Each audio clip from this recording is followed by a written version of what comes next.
Donc au niveau de la sécurité, notre objectif, c'est la tranquillité de tous les citoyens qui vivent sur la commune.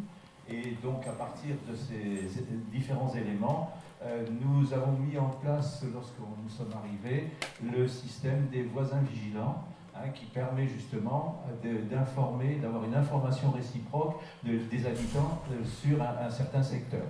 Donc nous avons commencé par les secteurs, je dirais, extra-bourg, les secteurs ruraux, puisque c'était, je dirais, pas une solution de facilité, mais c'était plus pratique à mettre en place. Petit à petit, ça s'étend sur la commune. Parallèlement à ça, on a, je dirais, passé la convention avec la gendarmerie et l'État de la participation citoyenne. Et donc ces différents éléments sont de plus en plus en train de quadriller la commune, puisqu'à l'heure actuelle, nous avons déjà plus de 350 foyers qui participent à ces opérations par le système des SMS. Nous avons été les précurseurs en France par le système de SMS, parce qu'avant il y avait un système un petit peu analogue, mais qui fonctionnait d'une façon différente. Et c'est nous qui avons, je dirais, un peu essuyé les plâtres, mais qui avons mis en place et que maintenant ce système par SMS se généralise pour informer les autres voisins de la zone.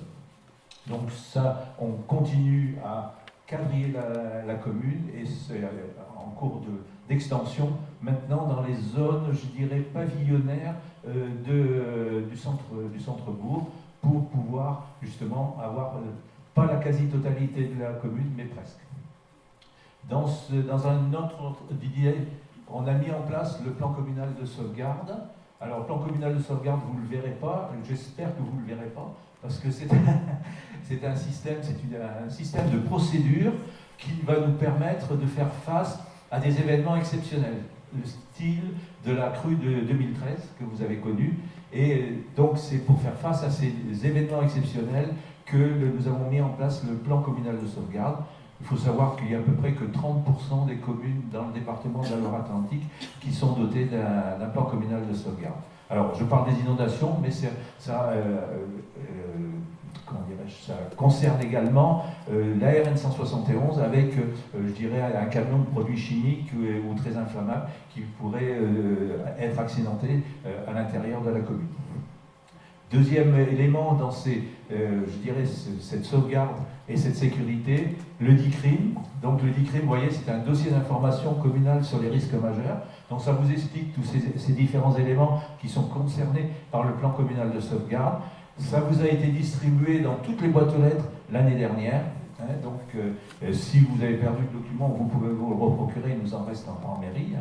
Et donc ça vous indique la conduite à tenir pour en cas justement d'événements exceptionnels, que ce soit vis-à-vis de la route ou vis-à-vis des inondations, dans les deux cas vraiment qui nous concernent. On va mener une opération avec les numéros d'urgence, en liaison avec une compagnie, une mutuelle d'assurance qui a édité. On va, je dirais, mener une campagne pour vous indiquer sur ces petites cartes, c'est quelque chose que vous pouvez avoir dans la poche, la conduite à tenir s'il y a un accident et les conduites à tenir en fonction d'appel des secours et comment il faut le faire. Donc ça, c'est quelque chose que l'on va développer, je dirais, dans les mois qui viennent. Autre élément de mon domaine, l'accessibilité. Donc là, nous avons continué l'action des PAV, des cheminements qui permettent, je dirais, aux mamans avec des poussettes, aux personnes en fauteuil roulant, de cheminer à travers la ville. Également, l'ADAP, c'est l'accessibilité de tous les bâtiments publics. Bon, à titre d'information, le PAV, c'est 40 000 € chaque année. L'ADAP, c'est 50 000 € chaque année. Et donc, vous voyez l'effort financier qui a été fait.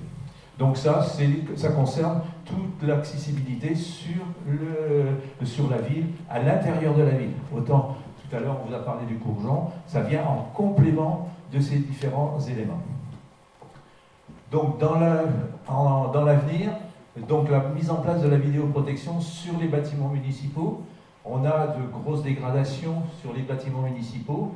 Il est, je dirais, quasiment impossible d'avoir un gendarme derrière tous les bâtiments municipaux. Donc on a recours à cette vidéoprotection sur les bâtiments municipaux. Toutes les communes qui ont mis en place un tel système ont eu un retour sur investissement assez important et va permettre justement de baisser également le taux de, comment dirais-je, de vidéoprotection, de sinistre, de dégradation sur ces bâtiments.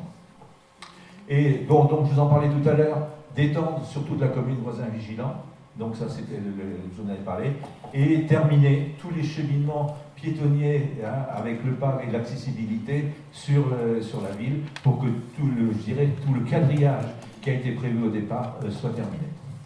Merci beaucoup. Merci Jean-François.